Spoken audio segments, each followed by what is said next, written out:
I overheard my fiance tell her friend that her ex will always be the love of her life. Am I cooked? My fiance, 31F, and I, 33M, got engaged in October last year, and we have been in a relationship for 5 years now. Everything has been great, and I can honestly say that I've never met anyone who comes close to her. She's been the love of my life for sure. I've known her most of my life. We grew up on the same street just round the corner from each other. Her mom and dad still stay in the same house, and I still stay in the same house I grew up in, which my mom left to me when she passed away in 2014. We still don't officially live together yet, but for all intents and purposes, she lives here. Her parents and she are really close, though, and she still has her bedroom there and will occasionally spend the night there, but she's never away from here. Anyway, this morning, I decided to take a walk down to the shops to buy some things, and as I was about halfway there, I realized I had forgotten my face mask. Masks are mandatory here in shops since July 10th. So, I had to walk back and get mine. When I walked in the door to grab the mask from the kitchen table, I heard her speaking loudly to someone on the phone in the living room. She said, "Yeah, but David will always be the love of my life." David is her ex-boyfriend. I don't know a great deal about him, but I know they were in a relationship for 2 years, and it ended a year before we started dating. He also dumped her. I just grabbed my mask and walked back out. Just as I got to the shops, I felt weird, and I had to sit down as my mind was going in 1,000 different directions. I eventually got back home, and I immediately told her I felt sick and sent her back to her parents' house, as I didn't want her around while I was ill. I'm lying in my bed now, wondering what to do, to be honest. I know she didn't do anything wrong. It's not like she cheated on me or intentionally went out of her way to hurt me, but what's heard can't be unheard. She basically said that the person she's agreed to marry doesn't match up to an ex she hasn't been with for 6 years. The fact she said he will always be the love of her life also means that it's a void game. Her heart's already been taken, and there's nothing I could ever do to change that. Also, what would happen if he did come back into her life? You can't turn down the love of your life when they come calling, and I'd be dumped quicker than yesterday's leftovers. So what do I do? Tell her I was eavesdropping on her and heard her say that? Just end the relationship for a completely vague reason? Swallow my pride and pretend I didn't hear it? Everything has been wonderful, but there's no way on this earth I want to be someone's second choice, especially when her ex is the one on her mind that she obviously would be with if she could. I'm thinking about just saying it's not working between us. Update 1. I was going to update sooner, but I've spent the last 3.5 days drinking my feelings away, so my apologies. But I'll warn you, this is not a good update. Right, so after posting and receiving some advice on Reddit, on Thursday, I was thinking of telling her to come over at night so we could talk, but I settled on Friday morning instead as I wanted to get my head in a clearer state. She still thought I was ill, so I needed a bit of time to think through what I was going to say.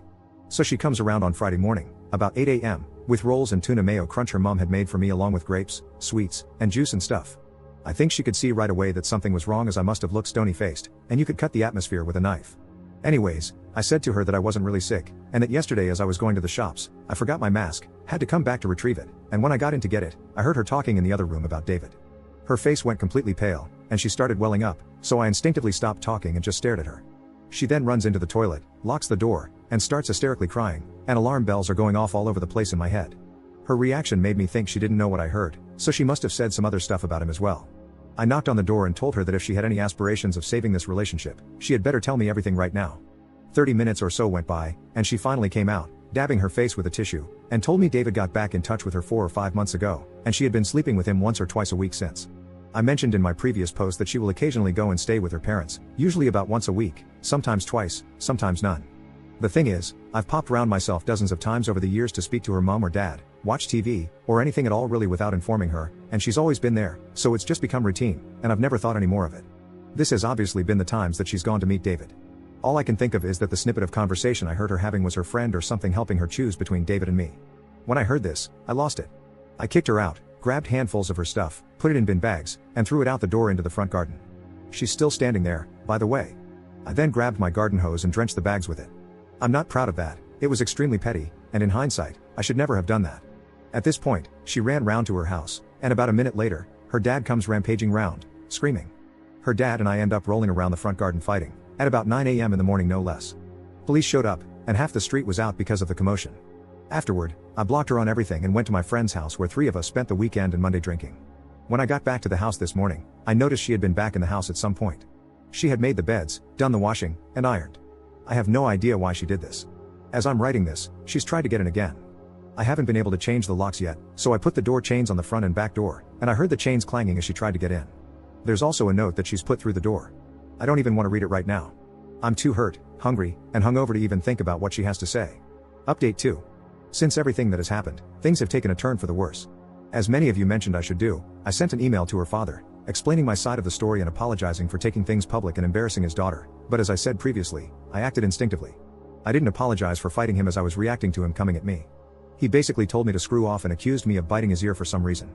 So that's what was stuck in my teeth. I joke, of course, if you don't laugh, you'll cry. About a week ago, I went outside to find my car keyed right down from the passenger side wing mirror round to the boot. Last Sunday, I was walking down the road to meet a friend at the Arches, a place where we occasionally hang out and walk from an arched bridge, and as I was turning the corner, a friend of a friend called me a disgrace. I asked how I am a disgrace, and she told me that I'm a disgrace for beating up my ex-fiancée. Let's just be clear here, I've never laid a finger on her in my life. Either her father, or someone else is perpetuating this lie, and me throwing her stuff out and hosing it has obviously given this an authenticity. I haven't spoken to my ex, and she hasn't tried to contact me anymore. I think they're all on the same page now, that I'm the bad guy. I've got the ball rolling in putting my house up for sale, I can't live here anymore. I wish I still had my mom to lean on, she would make things better. Sorry for the crappy update. Update 3. Hey, wow, so it's been a year since I last posted. Firstly, I want to thank everyone who has reached out. I've tried to reply to everyone, and hopefully, this update will help.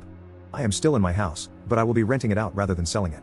I can't in good conscience give up something that was my mom's and has been in the family for generations. I have since spoken to the father, and I understand why the family circled the wagons, but to throw me under the bus so brutally was genuinely ridiculous. Collateral damage to me and my name is alright, apparently. I've only known them my entire life. All in all, I feel like I was in the midst of a crap storm that changed course. Still struggling, but feeling a lot better now that I've got an umbrella and a roadmap. I would also like to note that I posted on social media giving my side of the story. Whether or not that was right or not is up for debate, I guess, but it was after I'd let those close to me discreetly spread it first, so I felt the time was right. Her side is still singing off the same hymn sheet, but I'm hoping neutrals will see things from my side. My close pals have been incredible throughout all this, but that's why they're close pals, I guess. Anyways, cheers. Edit. Well, it's been over a year again, and I have since moved out of my house and am now renting it to a nice older couple, so I thought I would update. I'm doing great, and I've even got myself a girlfriend. Wish me luck. What I've learned.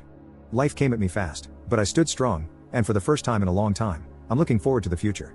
We only get one life, right? Screw spending it with someone who would treat me like trash.